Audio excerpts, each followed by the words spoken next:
अस्सलामुअलैकुम भाई, ਅਸੀਂ ਬਹੁਤ ਗਰੀਬ ਆ। ਮੇਰਾ ਮੀਆਂ ਫਾਲਜ ਦਾ ਮਰੀਜ਼ ਹੈ। ਇਹਨੂੰ 20 ਸਾਲ ਹੋ ਚਲੇ, 20-25 ਸਾਲ। ਬੱਚੇ ਹੈਗੇ 5, ਵਿਆਹ ਛੱਡੇ ਨੇ। ਉਹ ਕੋਈ ਹਲਫਤ ਨਹੀਂ ਕਰਦਾ, ਸਬਜ਼ੀ ਤੋੜਨੇ ਆ। ਬਹੁਤ ਅਸੀਂ ਇਲਾਜ ਕਰਾਉਂਦੇ। ਹੁਣ ਵਿਚਾਰਾ ਇਲਾਜ ਤੋਂ ਵਿਚਾਰਾ ਬੈਠਾ ਮਥਾਜ ਹੈ। ਗਰੀਬ ਹੈਗੇ ਅਸੀਂ ਬਹੁਤ। ਨਾ ਕੋਈ ਸਾਡੀ ਸਬਜ਼ੀ ਸੁਬਜ਼ੀ ਤੋੜਨੇ 150 ਰੁਪਈਆ ਆਉਂਦਾ ਵੇ, ਹੋਰ ਕੋਈ ਸ਼ੈ ਨਹੀਂ।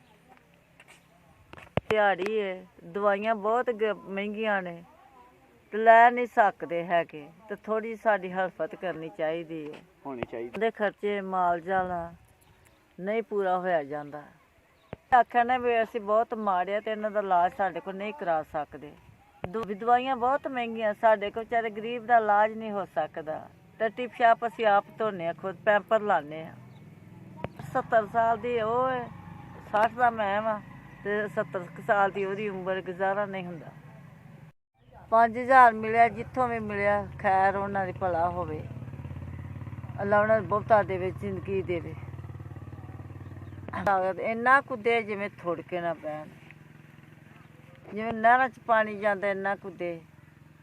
ਇਸ ਬਾਬੇ ਵਿਚਾਰੇ ਦੇ ਇਲਾਜ ਹੋਵੇਗਾ, ਦੁੱਖ ਬਿਮਾਰੀ ਦੂਰ ਕਰੇਗਾ। ਚਲੋ ਤੁਹਾਡੀ ਹਿੰਮਤ ਦੇ ਸਿਰ ਤੇ ਤੇ ਜਿੰਨੇ ਵੀ ਭੇਜੀ, ਜਿੱਧਰੋਂ ਵੀ ਆਈ, ਉਹਨਾਂ ਦੀ ਖੈਰ ਹੋਵੇ।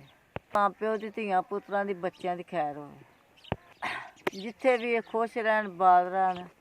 ਜੇ ਤੁਸੀਂ ਮਦਦ ਦਿੱਤੀ, ਬਾਬੇ ਦੇ ਪੈਂਪਰ ਲਿਆਵਾਂਗੇ, ਦਵਾਈਆਂ ਲਿਆਵਾਂਗੇ। ਬੜੇ ਖੁਸ਼ ਹੋਏ ਆ, ਮਦਦ ਤੂੰ ਕੀਤੀ, ਤੁਹਾਡਾ ਸ਼ੁਕਰੀਆ।